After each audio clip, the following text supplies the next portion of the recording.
Hey, it's Gluten Free Beer Brian, and I am on with Dan from Moonshrimp.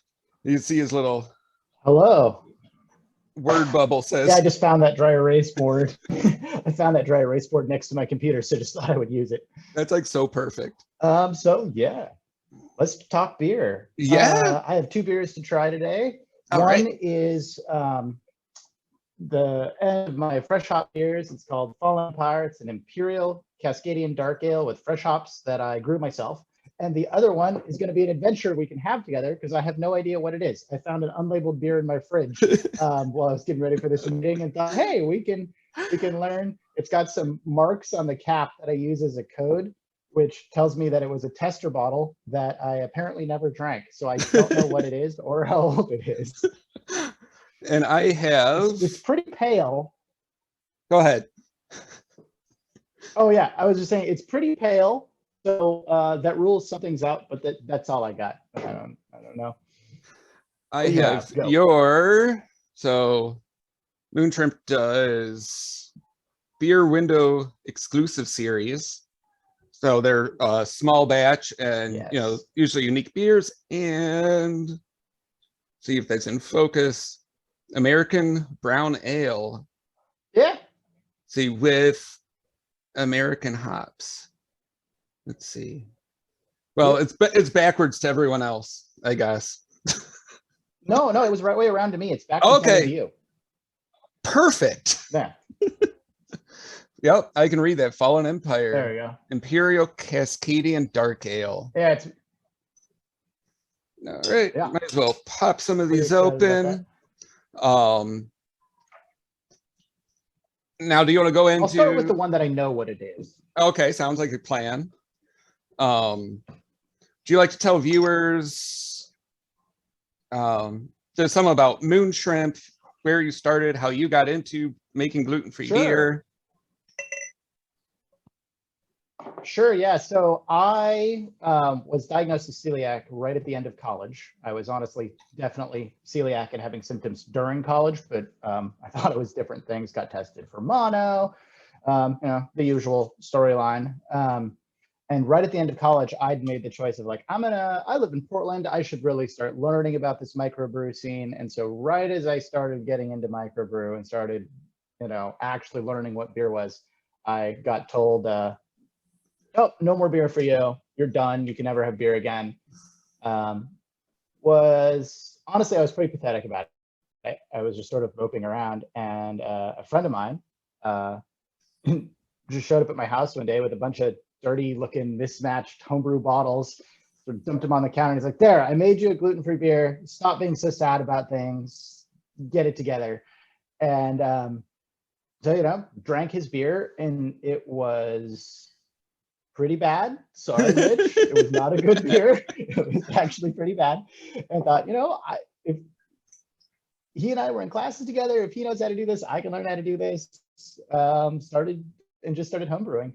And at that point, oh, my recipes were so wild because I didn't read any books about it. I didn't learn from any other people. I was just like, come at it from the fermentation side. Try anything that can ferment.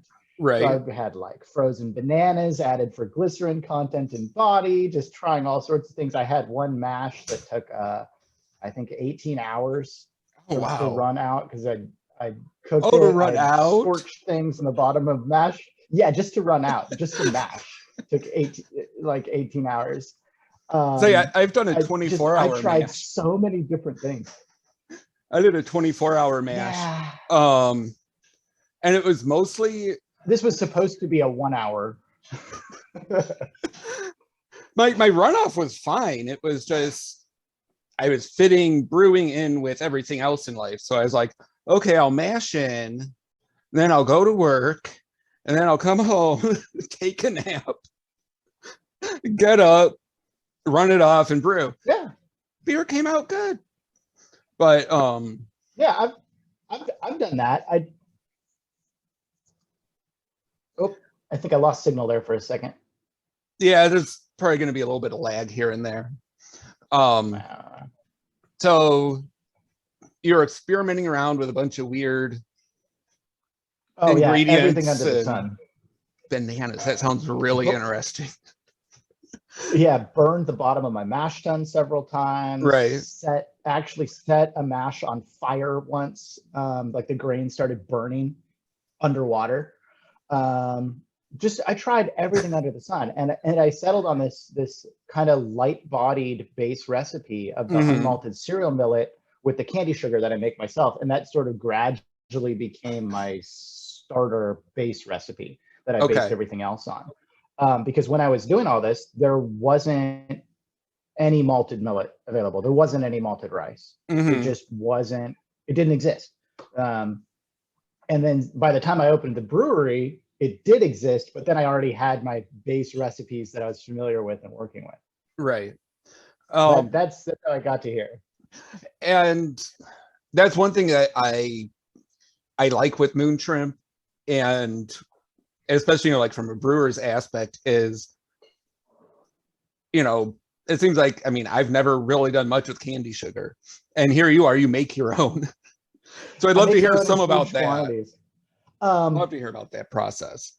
Yeah, so I'm not really allowed to watch baking shows like like the Great British Baking Show, because they all have these problems with candy sugar all the time. It's this constant problem in the show of like, oh, I have to start over. Oh, it crystallized. Oh, it's this. And it's like, I make candy sugar 30 pounds at a time, and it never goes wrong. And I never have any of these problems. And I can't figure out what their deal is. And so I end up like yelling at Paul Hollywood while I'm watching on the screen. What's wrong with you? It's not that hard. It is dangerous when you're making these bigger volumes. So if you have a big pan and you're making just a tiny bit for decoration or baking or whatever, that's fine. But once you have a depth to it, it actually gets a little dangerous. Okay. Because if you introduce water to a lower layer, like if you have a wet spoon and you just stick the spoon in there, you can generate a steam explosion under the layer of sugar. Fun. So that water expands rapidly and blows the upper level of the sugar into the air at its 300-degree temperature. Ouch. I've only had that happen once, and we learned a lot from it. I also learned that it may be necessary to like disassemble everything around you and take it outside and wash it. So we learned, and now I have a process for it, and really it hasn't gone wrong ever since. So I've done it hundreds of times at this point, and with only one problem. And that was back in the home brewing days, and it just made like an expanding cartoon dome of sugar. It looked like a drawing. It just went pop like a big bubble. But yeah, the chemistry for it's very simple. Like the actual process is very, very simple. You just put in sucrose, so just table sugar. I use beet sugar all the time, because it's strictly vegan, and it candies a little bit faster, which saves me time and takes less fuel. It's also a product from a neighboring state. It comes from Idaho instead of from Polynesia or wherever. I prefer to get things local, controlled. That's just our style. But it candies faster, despite them promising that the chemistry of the sugar is exactly the same. It's not. The pH is a tiny bit lower of beet sugar, so it candies faster. So all you have to do is put in sugar, a tiny bit of water. You want just enough water that there's no powdered sugar. It's all glistening and sticking together. That's the ideal amount. And then a source of acid. We just use citric acid. You can use lime juice. You could probably use cream of tartar. You can use soda. You can put Sprite in it, and it'll work. This is the step they leave out on baking shows, which drives me absolutely insane. The only time it works on these baking shows is when they hold it really close to their face and study it and breathe on it enough that the CO2 causes it to work. That's the only time it works on these baking shows. They're triggering it, as near as I can figure, they're triggering it with their breath, or there's a tiny like spot of dirt in the pan, or they transfer something over with a spoon and trigger it, because it won't work without an acid, but it doesn't need very much. And so all that happens is the sugar, the sucrose breaks, the 2%, and you get this beautiful, completely clear, bubbling, it looks like glass, sugar. And that's the 0 SRM candy sugar.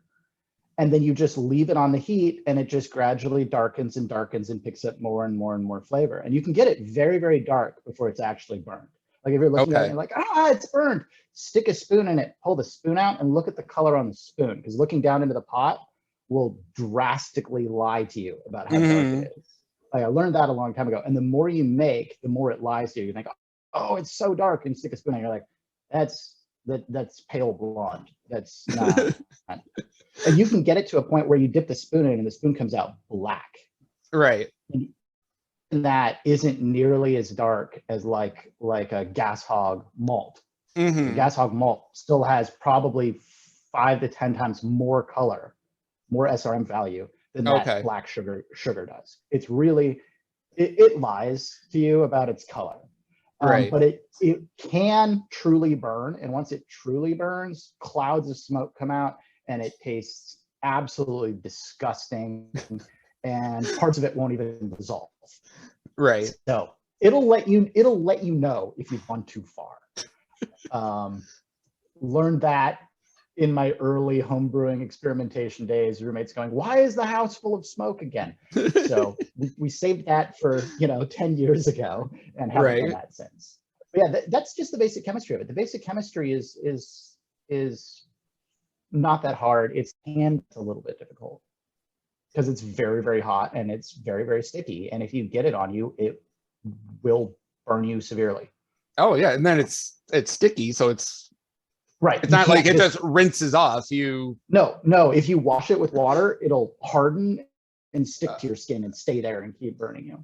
Oh geez. So your best bet, if you get a flick on you, which is rare, like if you get used to handling it and you stir gently, it stays in the pot. It doesn't boil like water does, where it cleans itself. It's not a vigorous boil. It just kind of sits there and has a little foam on the top, and it's pretty calm. It's just keep her out of it. That's every accident is water. Mm-hmm. And then I just run it hot into a grant full of water and let it boil and dissolve in the grant. And so just open a valve and that's it. Yeah, it does gradually dissolve bulkhead fittings. So you have to get high quality, all stainless bulkhead fittings and really cramp that down. If you get the little cheap ones with the brass with the little plastic O-ring in there, that sugar will eventually melt out the O-ring.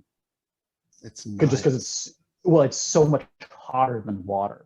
It's rated for boiling water. That's just the reason. It's just it's over 300 degrees, I think. Yeah. So yeah, I mean that's like baking a chicken temperature.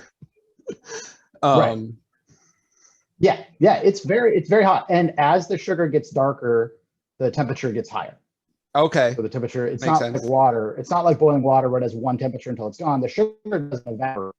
I mean, probably tiny bits do, I guess, but so the temperature just gradually gets higher over time. So if you wanted to, you could have, I'm going to bring the sugar to this temperature as your guideline. I just go by color. I take little bits out with a spoon and let them drip onto a plate or into a jar and look at the color and be like, okay, yeah, that's the same as last time. I'm good to go. Right.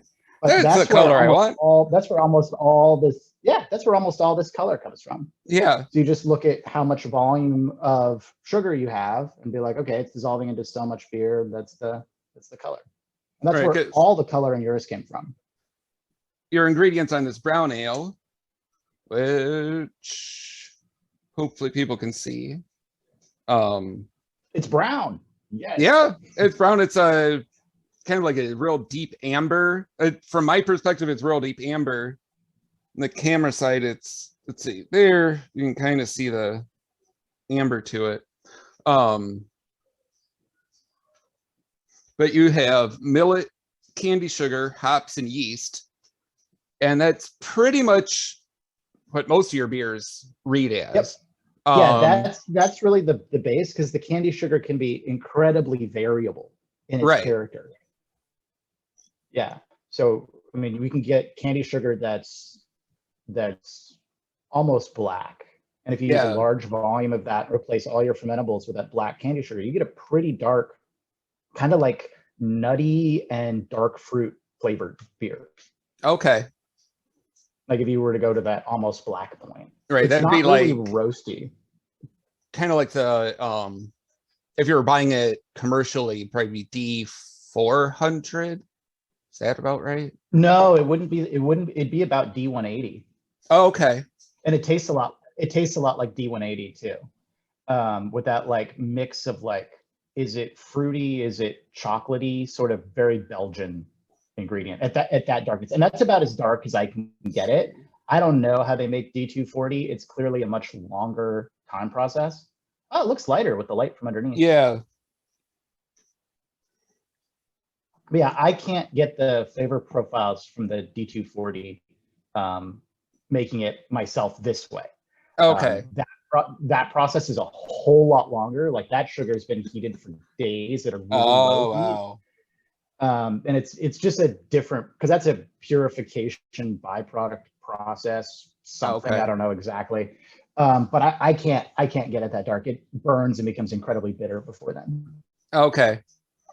Yeah, and you don't want it all that bitterness, because we want to control our bitterness with yeah, hop. I'd say right. Yeah. Well, and it's not a pleasant bitter either. Right. It just tastes burnt. That's just all there is. At that point, it just tastes burnt. It's apparently actually used in like some French desserts that blacken sugar, and it's just called burnt sugar. So like, oh, well, that's correct. That's what it is. That's burnt sugar. I think you've done some stuff with like burnt honey. Yeah, that was fun. So I used that in some of our really big beers, our ale wines, we call them. And I just kind of toast the honey. And it just, I think it's called Biochar when it's done with like meads. Yeah. It's an older, an older way to use the ingredients, an older style, and it just adds a little bit more complexity to the honey. And I feel like it decreases the fermentability of the honey just a tiny bit. It's not a big change, but I think it adds just a little bit more residual. Be careful when you do it, because when it starts to boil, the bubbles don't pop.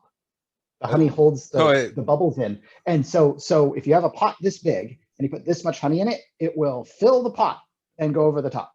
Oh, wow. It expands massively. So you have to baby it and turn the heat on and off. Gotcha. So like if you use a ring stand burner, you're probably screwed. Who has two thumbs and did that?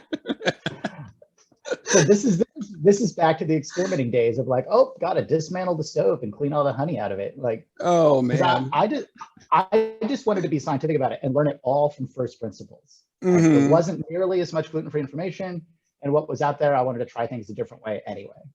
Right. And this was, I mean, doing all this homebrewing was before Groundbreaker opened. Okay. Yeah, like I met James from Groundbreaker when he was just in the process of deciding on his location. Okay. Yeah, and so we were coming at beers a completely different way, completely different ingredients. We tried each other's ingredients and then we're like mutually mad at each other because it didn't work out. Like he tried one thing that I did and I tried his thing with lentils. I'm like, this isn't beer. And he called me and he was like, I tried your thing with buckwheat. Now all my stuff is glued shut. So it was a pretty fun conversation, to be honest. Oh, and now we're all using buckwheat, it seems like. Well, yeah, but it's malted. True. There's a big difference. The unmalted buckwheat just turns into like flour. When you grind it, it just shatters. Oh, okay. Right. And it just like sure, you can use it, but if you get that temperature a little bit too warm, suddenly your flour gels and good luck. Yeah. So, well, it basically turns into like sticky oatmeal sort of consistency. Yeah, exactly. Yeah. Which is, it can work if you're prepared for it, but if you're not prepared for it, your mash is glued shut. So yeah. But yeah, just be careful with honey. It's very gentle. It burns very quickly. It doesn't take much heat.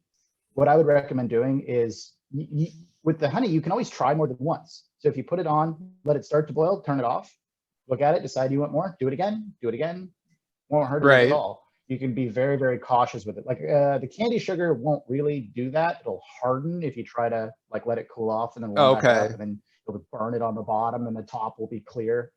The honey doesn't do that. You can be as gentle, and you can taste it too. It's not nearly as hot as the sugar. You can just stick a spoon in, and just try it. Cool it off a little and try it. Exactly. Yeah. I know that's something I'd like to try. Yeah, it's With not the that hard. You just have to be prepared for it to really foam a lot on you. yeah. So extra large pot for that. Yeah, extra large pot and not walking away from it. Yeah, don't walk away. That makes sense. It's like in that way, it's a lot like the vegan caramel that we made for a vegan caramel stout. So making vegan caramel involves taking rice milk and reducing it down with sugar. And it also, the rice milk will sit there and simmer nicely and then suddenly foam. It has like a repeated hot breaks just Okay. in the rice milk. And so it's like suddenly there's foaming caramel everywhere. Interesting. I'm not making that beer. I've wondered about using like, oat milk or rice milk or something for doing like the milkshake IPA or like sort of in place of lactose. Yeah, the problem is that the sugars in the rice milk are fermentable. Right.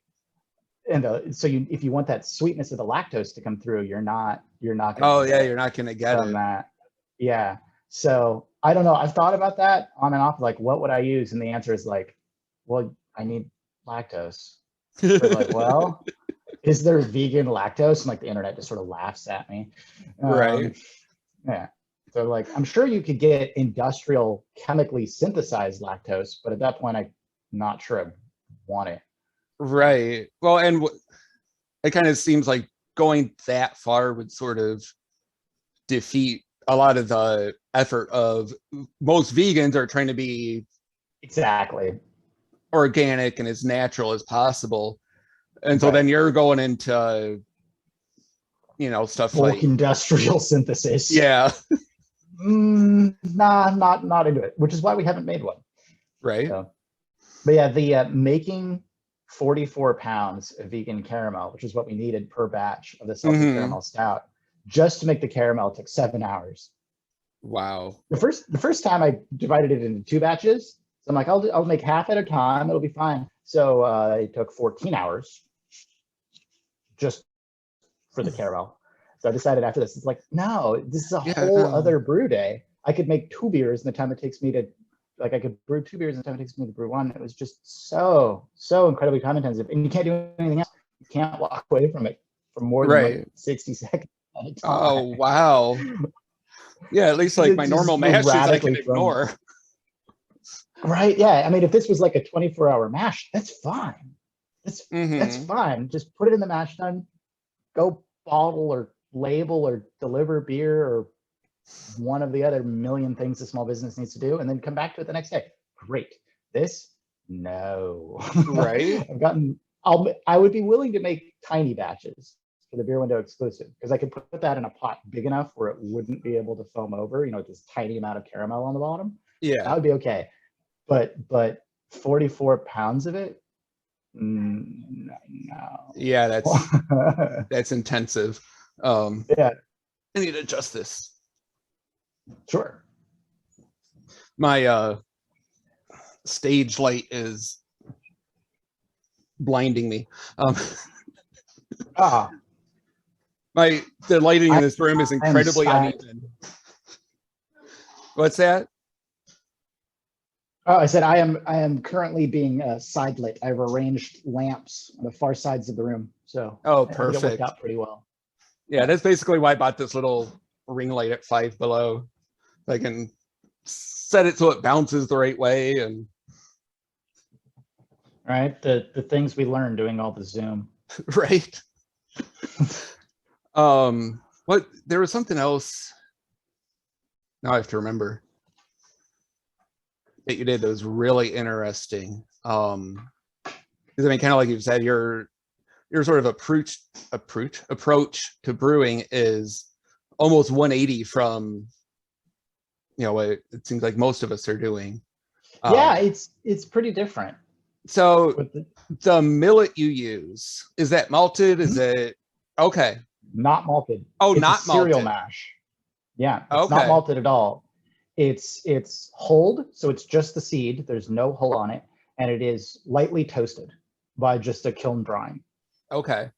And that's it. It gives me very, very little fermentables. Right. There is a tiny bit because I don't use enzymes with it. I'm not trying to get fermentables out of it. That's what the candy sugar is for. It's there for the unfermentables, the minerals, the aromatics, everything else that dissolves out of grain. Okay. Because it's not malted. We're back. We had a little technical difficulties. And we're back. So where were we? I think we were talking about the unmalted millet and its oh differences. yes. So Yeah. how do you? So like I get a lot of flour. Like I get enough flour that I think other brewers would probably be really concerned about it. Like if they saw how much flour is in my like first initial runnings. Right. But it's a super coarse flour. It doesn't suspend and stay in the beer. Okay. And so when I reach boil, the flour actually clumps together, and I'll get pieces of just cooked flour sitting in the bottom of the kettle. Okay. Just like not bad. The size of a coin. Yeah. And it just sticks together. And it doesn't even make it out of the kettle. Oh, like, that's much nice. less. Like it would get caught through the screen. Even if it did, you can just put it through a coarse hot bag and it catches all of it. Nice. So like I end up with glass clear beer if I want to. Like our Starlight White is clear enough that you can read the far side of the label through the bottle. Like you can read the label. And it's a brown bottle. Yeah, and it's a brown bottle. It's incredibly clear. Yeah. Yeah. So like and that's without any fining. So that just it's passed from the kettle through a hop bag, which is actually just to catch the hop debris and the orange peel and the coriander that's in it and keep it out of my pump. That's all.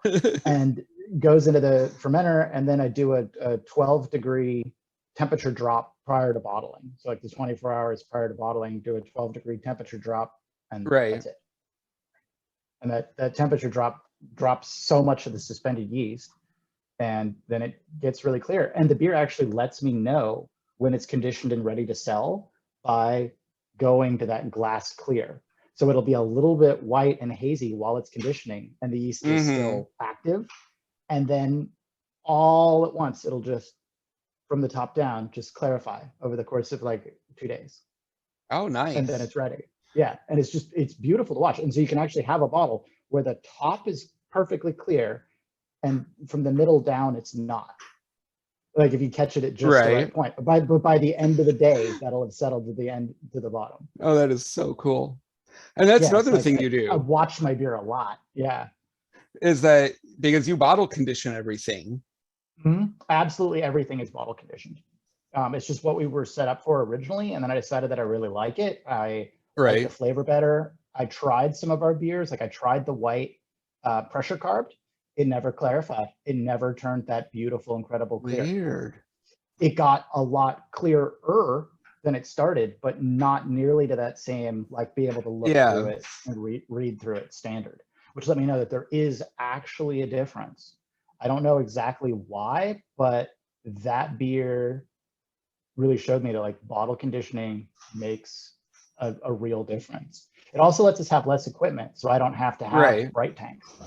Just from fermenter into the bottle. Yeah. We add priming sugar to a keg, so I have a half-barrel keg. We measure out the right amount of priming sugar for each beer, put that in the keg, fill the keg with beer, roll it around, take out the dead space from the stem that doesn't get the priming sugar, take that out, and then bottle off of the keg. Oh, that's perfect. Yeah, it's fast, it's fun, and our bottling machine costs $14. Nice. Yeah. So it's a lot cheaper than a couple hundred just to get like a Brooklyn beer gun or something. Right. Yeah. So a couple hundred for the beer gun, and then if you want an actual bottling machine, like what Groundbreaker used to do for their 22s, James always loved that machine so much. No, there was a lot of hatred directed at it, if I remember correctly, because things broke all the time. But it was like $20,000 or something. Oh my, yeah. Like, pass. That's the price of the total rest of the entire brewery. Is that? Wow. So, I mean, we're tiny. Yeah. We're teeny tiny. So that's not in our budget. Right. And yeah, no, I'll do it by hand. No. And it shows, because all of your beers I've had have been, I mean, they're unique and different, but all very well crafted. Well, thank you. I mean, I can't think of any that, you know, I'd be like, oh, it's good, but I wouldn't have it again. Like I've liked them all. Well, that's higher praise for my beers than I give them. So thank you very much. There are definitely some of my beers that I'm like, I don't want that. Yeah, I mean, most of them are the weird one-offs we try, because not every idea is good, and not every beer window exclusive that I brew comes to market. Most of them do. Occasionally, a batch just gets left to age for 6 months to see if it improves, or just gets poured out. Right. My favorite was I made a gruit with lavender. So no hops. It had lavender, I think a peppercorn mix, or it had something else. I don't remember. It was a long time ago. And Jason from Mutantis, he warned me. He's like, be careful with that lavender. Be careful. Be careful. I'm like, it'll be fine. It'll be fine. And I tasted it, out of the fermenter. It was delicious. It was delicious at the end of the boil. It's like ready to bottle. Taste it. Tastes great. Carbonated up. Oh, once it was carbonated, the CO2 lifts the lavender out of solution. Okay. As soon as you get a sip in your mouth, it's like vaporized lavender perfume, and it's like drinking perfume. It was not. Ugh. It was not consumable. It was horrible. Like, I'll actually say it was horrible. So it was like that bottle went from my mouth upside down in the sink and just popped open the whole batch and just dumped all of it. Oh, Salvaged the man. glass. It was so bad. So there's all these angry notes in the brew recipe, like the correct amount of lavender is 0, written in the notebook. Like, just try everything, and not all ideas are good. Not everything's gonna work. I learned from that, and will not put lavender in beer again. I mean, you could, I suppose, if it was an incredibly teeny tiny amount. Two Town Cider made a blueberry lavender cider. And I was super skeptical about trying it because of my own experience with lavender. So I managed to buy a mixed case that only had 3 of them. I'm like, perfect. And this is low commitment. Yeah. I tried it, and it was okay. But my first thought when I tried it was, it'd be better without the lavender. Okay. Like it's the carbonation. Like, the flavors work together, but then when you carbonate it, it's a chemistry issue. It's too aromatic. It evaporates too easily with the CO2. I had an experience. Not all ideas are good. Kind of like that with I think it was an elderberry kombucha, and to me it just tasted like it was too sweet. It's been 2 years since I've had it. Sort of too much, for sure. Yeah. I mean, I ended up drinking all 4 because, I mean, kombucha's not cheap. Yeah. But it took a while before I got to the point where I was like, yeah, I'll drink that. I have a star anise and elderberry gruit conditioning up right now. Okay. So I'll be very interested to see how it goes. But it's not that much elderberry in it. My bigger concern in that is the star anise. If that becomes like, yeah, from the carbonation, it might be a little bit of like, well, I'm gonna have to figure out something else to go in my variety pack real fast. Maybe get 2 of something. Should I open this unknown beer? We can go for it. Go for it.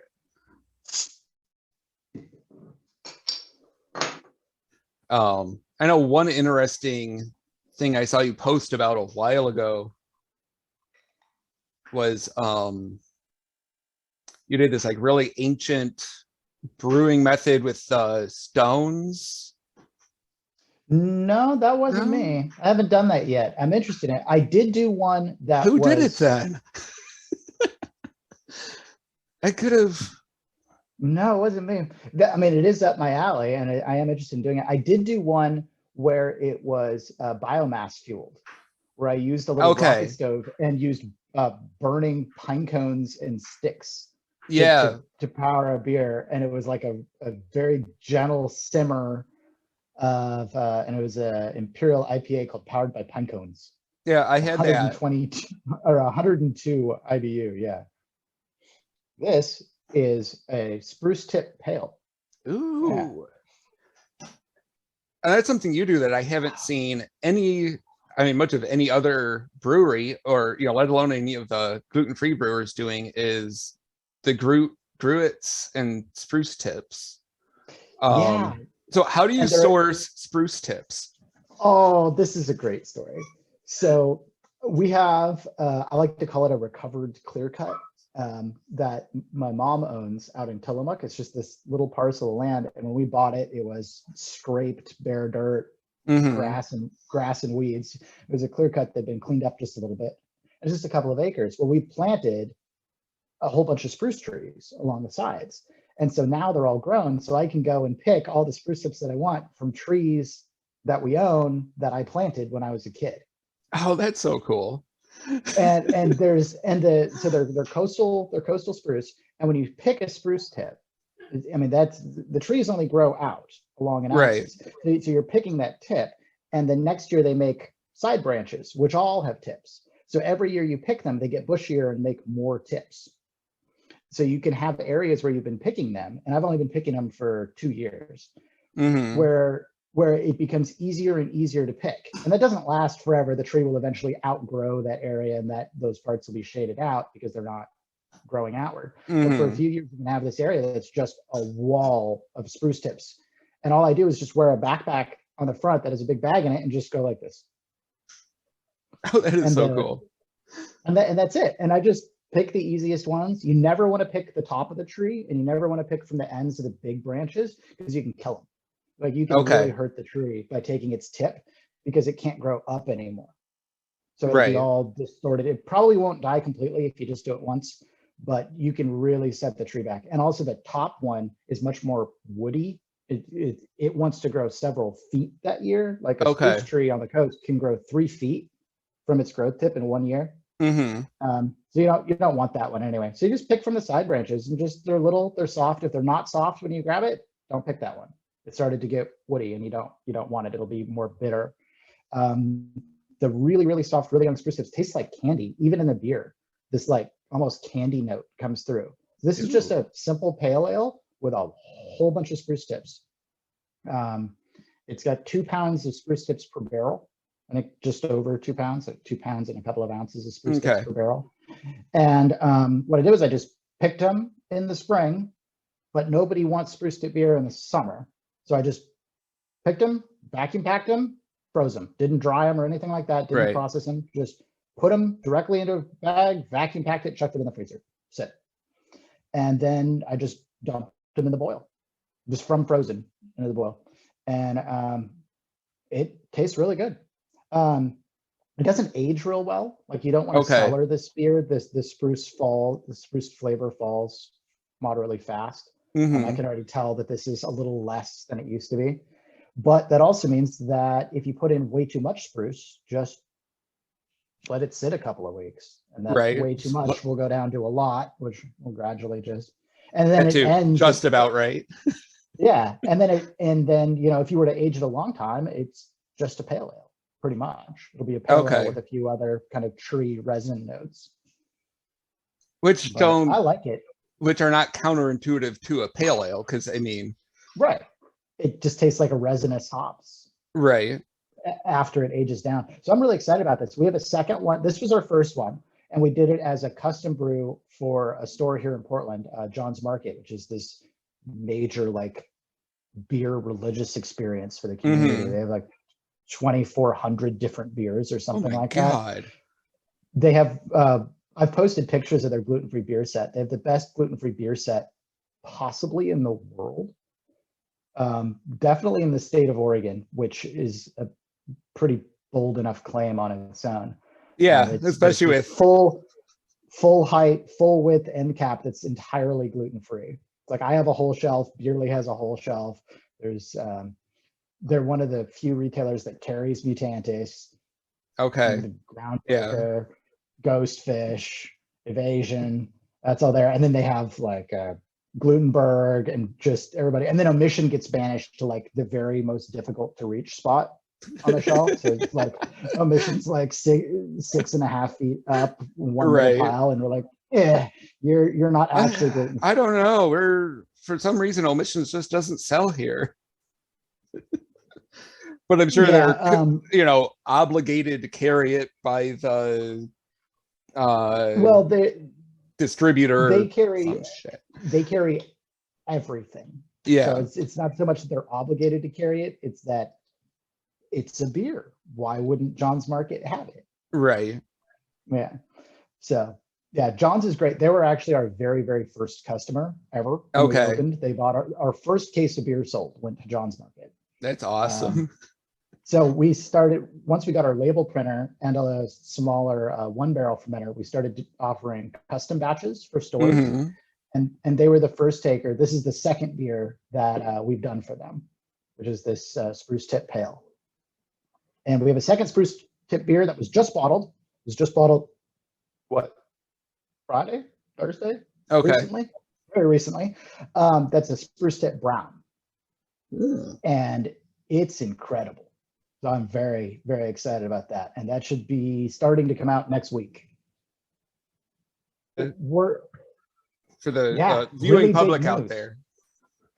Really big news. Okay, go We're for it. about to take out our trash. We're about to take out the trash What? You generated for trash?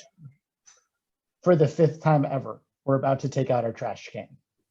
And the trash that's can in actually how has many a years? counter. 5. Wow. And that includes construction. That includes construction and like build out. Including construction and build out? That's Yeah, that was one insane. trash can. Yeah. So yeah, the trash can actually has a counter written in permanent pen on the top for every time that it's dumped. So this is the 5th can that's being filled now. And it's not a big can. It's like a regular kitchen garbage can. We managed to go 2 years without taking out the trash. Oh my God. And it's just label backing and yeast packaging and hot packaging and an occasional piece of tape. And that's it. Everything else is composted, recycled, or we didn't generate the waste in the first place. So we do, it's not, for us, the goal isn't necessarily to keep it out of the landfill, like that's the benefit, but it's to not generate the material in the first place. Okay. Because that's really where the big environmental savings are. If you don't make the stuff that you're going to throw away, you've prevented it from ever existing, which is even better than just preventing it from going into the landfill. Right. Like honestly, stuff into a landfill isn't great, but it's not that terrible in terms of like modern emissions. Portland's way up on it, whatever. I mean, it's better to not do it, but to not generate the material in the first place is really where your environmental impact comes in. So like our grain comes in reusable paper sacks that we have a few people who use. They want them. And then if they're not reusable, all you have to do is, if nobody wants them, all you have to do is cut one cotton thread, pull out the thread on the bottom, and now it's recyclable. Right. Like you have a ball of thread, and which is compostable because it's just cotton, and a piece of paper. So like there's the grain waste. Compost, recycling, none to landfill from every grain bag. Our plastic sugar bags are reused by a local farmer for selling as compost. So that actually gets a second life, after which they're still recycled as plastic film recycling. All of our grain is either composted at a farm or goes to municipal compost, which is just picked up. And all of our other waste, our hop waste, our grain waste is all composted. Or not grain, but yeast, like the trub from the fermenter, the trub from the kettle, filter debris, it's all composted. So like compost goes out all the time, but actual garbage, we generate as little as possible. And we try to get our supplies from as close with as little shipping as possible. Right. So we get it from bulk suppliers, so there's not small loads. We pick it up from a local store that gets it on their regular delivery route, so our order doesn't add another, there's not another truck driving out Right. to get stuff. And it's just like keep the impact down. We actually have a couple locations that we deliver beer to on foot. We have a couple of Wow. retailers that we deliver their beer orders on foot. Yeah, just hand truck and just walk it. And then in addition to those 2 locations, I have 2 or 3 more locations where I do all the merchandising on foot. And about half the time I commute to the brewery on foot. So we just try to keep like carbon footprint low, fuel footprint low, emissions low, materials low. And so it's just, and then some of it's like, how low can I get it? At a certain point, it becomes like kind of gamified, but it's just, everyone has an impact, and your impact's bigger than you think it is. We tend to only think of the impact of things once we have them. Like, oh, I've got this battery. How I dispose of it has an impact. Well, yeah, that's absolutely true. But how did it get to you? Exactly. Right. How did it get to me? How did it get made? Like that's a huge amount of impact. So like reuse things. Every single bit in our construction that didn't touch the beer directly. So everything that touched the beer directly was new. Everything else was used. All of our piping was used. Our drain pipes, drain basins to go underneath the fermenters. All of our sewer pipe was reclaimed. Wow. All of the wood that we used for framing was reclaimed. And then buying all of that supports Habitat for Humanity, because they run these rebuilding centers where they salvage deconstructed buildings. Instead of smashing the building, they come and they unmake them and then sell all of the parts very cheap. So we saved money. It's more work naturally, but it's my work, so that's fine. And then so that construction money, instead of going to cutting virgin materials, goes to reusing materials, which then pays for building homes for the poor. That's awesome. Sounds like a whole lot of winning. It's a whole lot. It's a win-win-win. It's perfect. So we try to do things like that. And it's like we're not building anything anymore.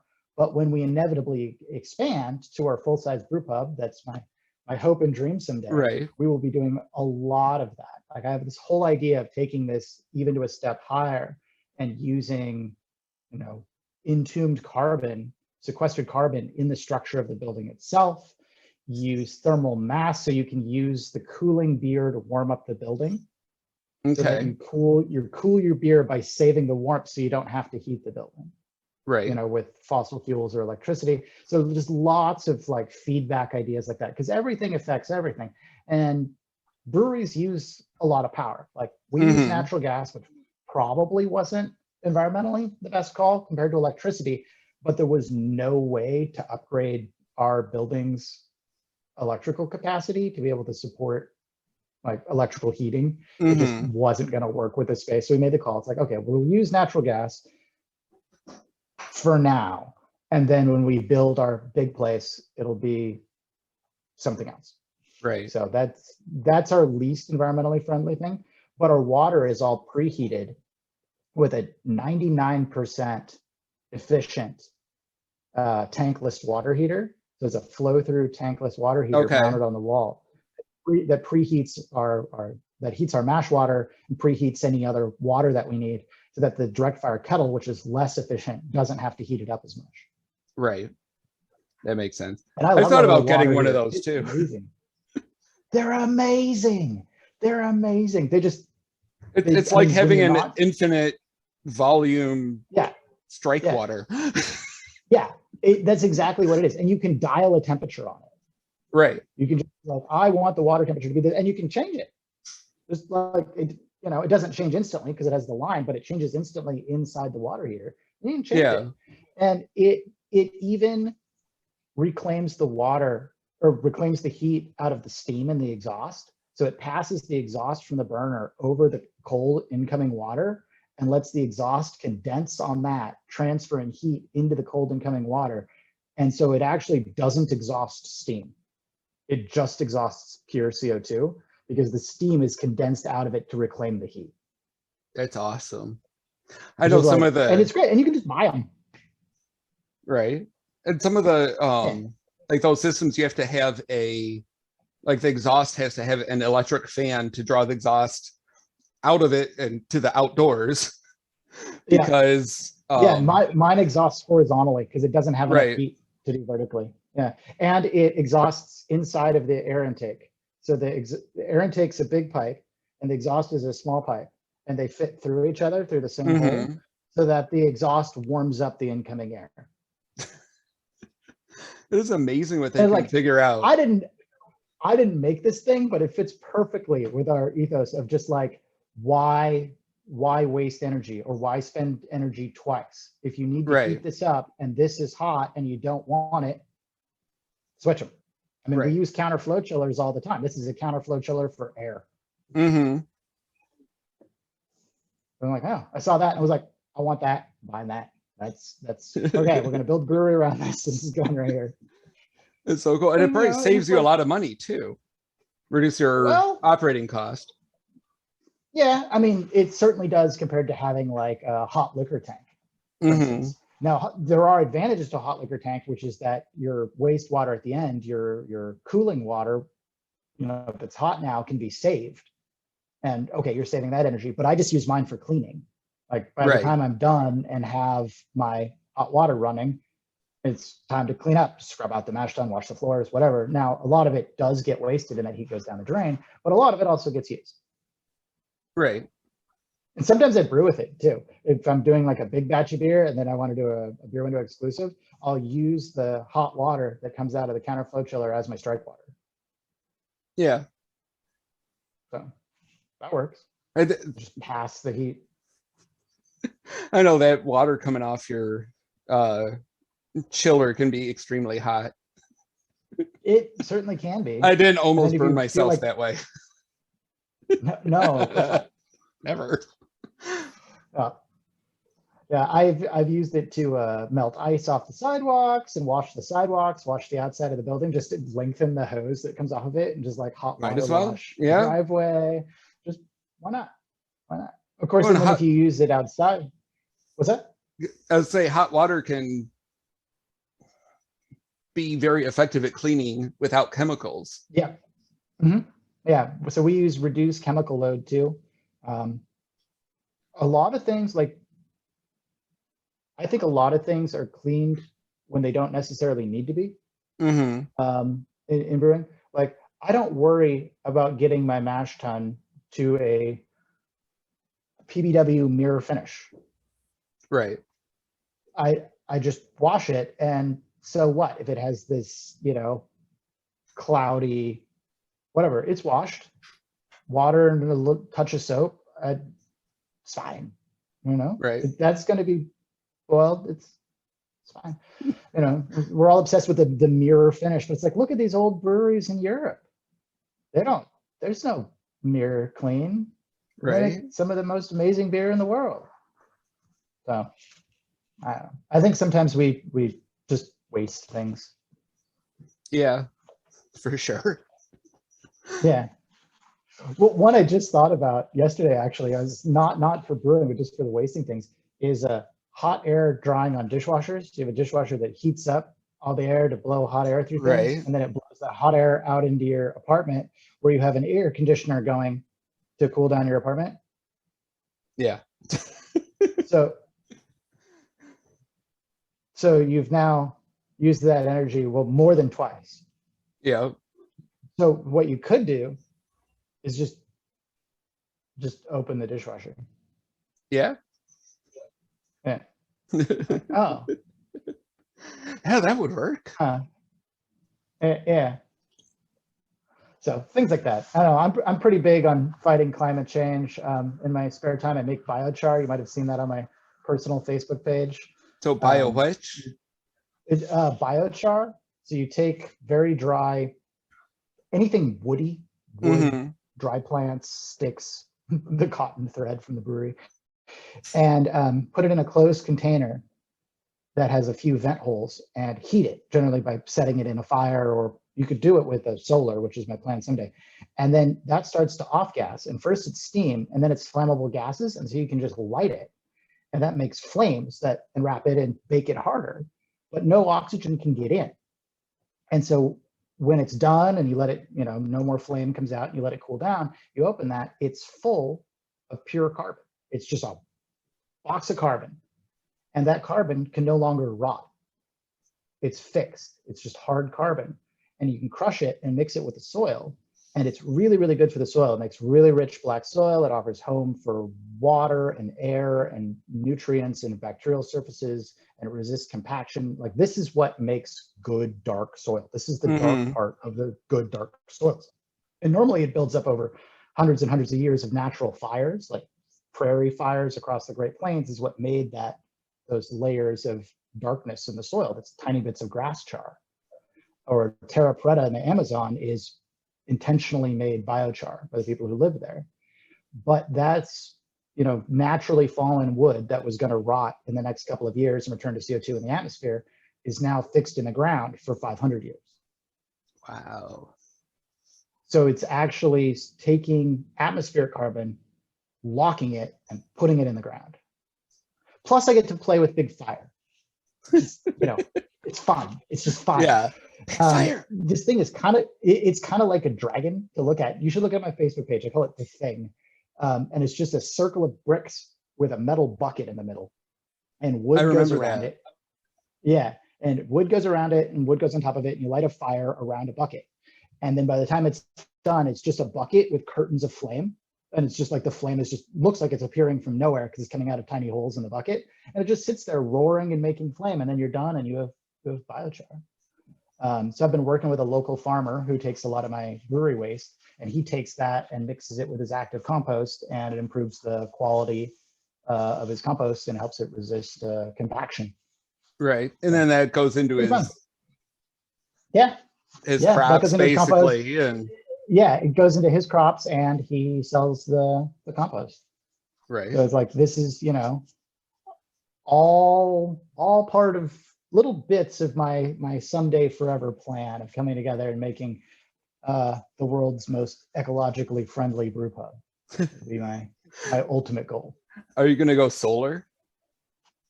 Partially, probably not solar fired, like not direct solar fired, but solar hot water, solar panels. Cover a parking lot with solar panels, because why not use the space? Why does nobody do that? I know it's a little bit done in California, but like, you have all these parking lots where everybody's upset that they get hot and they all fight over the tiny bits of shade. And then you put solar panels somewhere else. Why not shield the cars? Yeah. I don't know. I don't understand that one. And then if Probably it's raining, you don't drive get into wet. the posts. Yeah, right? Like, I don't know. It's probably because people are dumb and would drive into the posts. There is that, for sure. Yeah. If 2020 has taught me anything, it's you have to allow for that people are dumb. Definitely. But we can stay away from that topic. Right? That'll be a So different back show. to beer. Back to beer.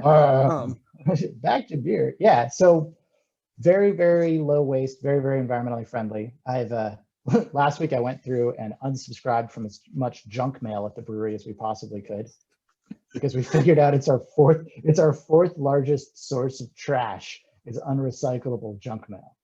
Oh God, junk mail's horrible. So fortunately, most of it's just paper now. But call a lot but of it's places. still a like, whole bunch of, it's being shipped to you, it's being produced, it's yeah, being printed. Yeah, so they're cutting down trees, making ink, right, transporting the paper, printing it, shipping it to me so I can throw it in the recycling unopened. Why? Yeah. Like, I'm not going to read it. It's like so many, on that note too, it's like so many offers from other businesses who don't bother to research like what we are. Places like, oh, we'd love to help you rent out your event space. Contract with us. We only charge $100 a month to help organize your event space. We're a 600 square foot brewery and every inch of our spot is full. We do not have event space. An event space at that point, right? No, like there's room for me most of the time. Not always. Not right now. I filled the spot I need to stand with the labeled bottles to bottle tomorrow. Like have to rearrange things. It's like I definitely like wall myself off and end up like having to like, okay, well, I guess I can't leave until I bottle these 15 cases because they're in the way. That's how I feel sometimes. Yeah, well, it's probably good. It's sort of like a how to enforce a deadline on yourself. Mm-hmm. Just wall yourself off with your work. Can't leave till it's done. For sure. Yeah, well, do you have any more questions about the beer? Weirdest beer I've ever made? Yes, weirdest beer you've ever made. Weirdest beer I've ever made was requested from Mutantis Brewing. They said, make us the weirdest thing you're willing to sell. So I did. And it was a wild fermented mushroom ale using I saw that. a yeast. Yeah, it's really good, which I was very relieved by. Right. So the yeast was cultured off of a hop cone. So just little flask and cultured just a hop cone, and it made a lovely yeast, and then did a mushroom ale with mushrooms added at 3 steps: beginning of the boil, end of the boil, and then frozen mushroom into the fermenter. And the mushroom flavor came across as this like mild, earthy hint of meatiness. Okay. And it was good. Jason was very worried. I don't blame him for being very worried at all. And I told him what I was making, and his was like, okay. Yeah, it worked out. That was probably the weirdest thing. The second weirdest thing I get to blame on George Washington, which is that molasses small beer recipe that he wrote, and it's terrible.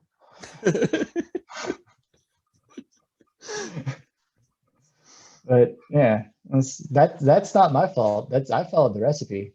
That's all on him. Man, there's no punctuation in that recipe at all.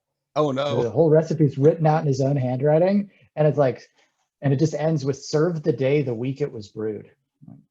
That seems ambiguous and also really fast. Served the day the week it was brewed. Okay. Which I think means exactly a week later. I think is what that means. Like the same day the next week. Right. But there's a lot of things in there. It's like, put 2 jugs molasses. Like, okay, how much is a jug? And it turns out this is a recipe to make like 40 gallons. I'm like, oh. How strong is this supposed to be? It's only 3%. It's not. Oh. I mean, they've like some 3%ers. Yeah, but he made it so that it would have, his idea was that it would have a rum flavor, and get his troops to drink a 3% beer instead of 50% rum, so they'd stop being so stumbling drunk in camp. That was the motivation. I had some customers really like it. I had people request it. I had people come back for it. I can't stand it. I hate it. It's just bad. It's just no.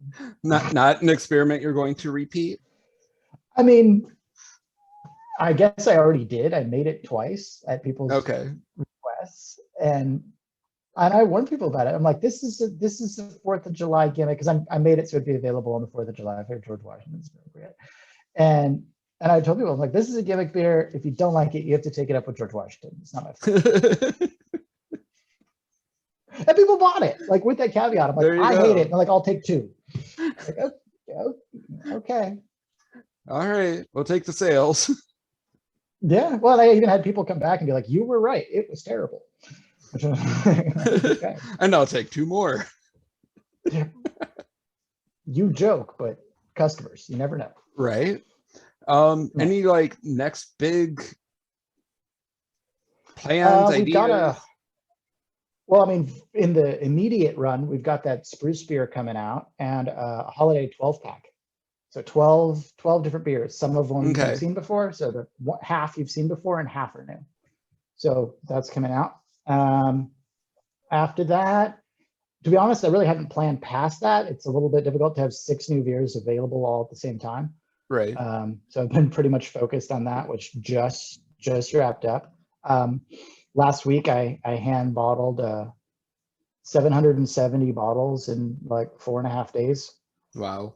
by hand. So that took a little. That's what happens when you like try to stagger your beers. So you do your big beers first, and then the dark beers, and then the shorter, quicker beers, and then big beers take too long, and they all end up done within the same like 2 days. It's like despite my best efforts. Right. Yeah, I was like, what I should have done was brewed them all at the same time, and they would have been done at different times. But There you go. screwed that up. But brewing them all at the next same year. time is hard too. Yeah, there is that. Yeah, we can, if I really push it, I can make 5 small batch beers in one day Okay. because I use part of the full size equipment, and so just order it, and then just stack grain in the mash tun. If you have any, different grains or darker grains or anything like that, that just goes last with the regular millet on the bottom, so you don't have to empty that. It does make it hard to figure out how much water to put in the mash tun because how much grain is constantly changing. But then just like equipment seems hot, and you can use the hot cooling water off one beer to mash in the next beer. So it just cycles them. It gets pretty hectic though. I definitely have to lay out grids for like which ingredients are for which beers. So it works though. Done it. Right. Makes a very, very busy day, but it can be done. So I think I don't think I'd want to try for 6 in a day. That would just be too much. Five is possible if one of them is like an extract, like a molasses small beer, or brew it with a really short boil time. It's like boil for 10 minutes. Like, okay, I want to do that one. Right. Yeah. I've done 4 a few times. That's okay. Yeah, that's what I liked with the goose recipe is 15-minute boil. It's like, that's great. Yeah. So it's like our Goza recipe is the most like schedule destroying because it's a kettle sour. So like do the mash, bring it up to 180, cool it to 100, pitch, and let it sit at least 2 days in the middle of the brew house. So it's like, well, now you can't do anything. Like you can go bottle. And like the brew house is closed. Like always got to plan when that one's gonna happen. Right. Yeah, the goose I did was with the Philly sour yeast. So it's my typical just throw it in the fermenter and just let it do its thing, and comes out pretty darn good. That sounds like a better plan. It's definitely has its advantages. You are kind of, I mean, there's a little bit of you get what you get. Oh yeah, for sure. It's not like, I know with kettle souring, you can, like check your pH, and be like, okay, now it's ready to go to boil. So you can probably better control your sourness. Yeah, I just drink it instead of like, you can check the pH, which I have done for sure. And I have a little pH meter. It's like, try it. I finally realized it's like, it's actually more important. It's like drink the pH sample. Needs a little more. And plus it's probiotics. It's lactobacillus. Good for your stomach, right? Or your digestion. It's basically kombucha at that point, isn't it? Am I making kombucha? Almost. I don't know. I've thought about doing a beer with and just throwing a SCOBY on there to see what would happen. Well, I haven't even done kombucha. Right, but kombucha it's like tea. Yeah. No, that's been hops, fermented. So. Yeah, so there's no hops or grains involved. Yeah. So if you threw it into water, one of these days. So many things to try. So many things in so little time. Yeah. Well, I guess I would say what's actually new is that we're really pushing doing custom beers. Okay. So with our new label printer, we can do custom labels for people to Mhm. a limited extent. We're not graphic artists. You get your words on a background. No fanciness here yet. Not yet. But we've done a few. We did one for the Chief Petty Officers Association of Portland for the U.S. Navy. So that was really cool. They got a beer that had so much coffee in it, it made me start crying when I was bottling it. It was just like the coffee. Wow. That was at their specific instruction. They said 4 times as much coffee as I normally put in a beer. Okay. Yes, Master Chief. And they sent me a message like, we love it. Okay, great. I'm not going to drink that. Good. But yeah, did those customs for stores. So customs to go on people's kegerators. That's Right. fun. Yeah. Did some custom gruits, batches of our Old Man Sage. Which I love. yeah, I hit love us that up. beer. Yeah, it's fun. Especially since my It's fun. daughter's name is Sage. So Oh, perfect. Yeah, Right. every batch of it is different. Even when I brewed 2 batches, like one immediately after another, same day, same, bag of ingredients Mhm. just cut in half, they were still different. Not very different, but you could, if you were doing a blind tasting, you'd be like, no, these aren't the same. Be able to, do 3 bottles and tell which 2 came from which batch. And so if you brew it months apart, it's even more different. It's so just touchy, so gentle, I think is the right way to put it. Like it's processed. I've never had 2 batches where I couldn't tell them apart. That's interesting. I'll have to try your most recent batch. Or It have to just sold send me out, 2 unfortunately. separate It's gone. batches so I can, Yeah, I can try that yeah. and Well, experience it. we'll probably brew it again in like the late spring. That'll probably come back. Okay. All right. Well, this has been Gluten Free Beer Brian with Dan from Moonshrimp Brewing. See ya. Thank you very much. Thank you.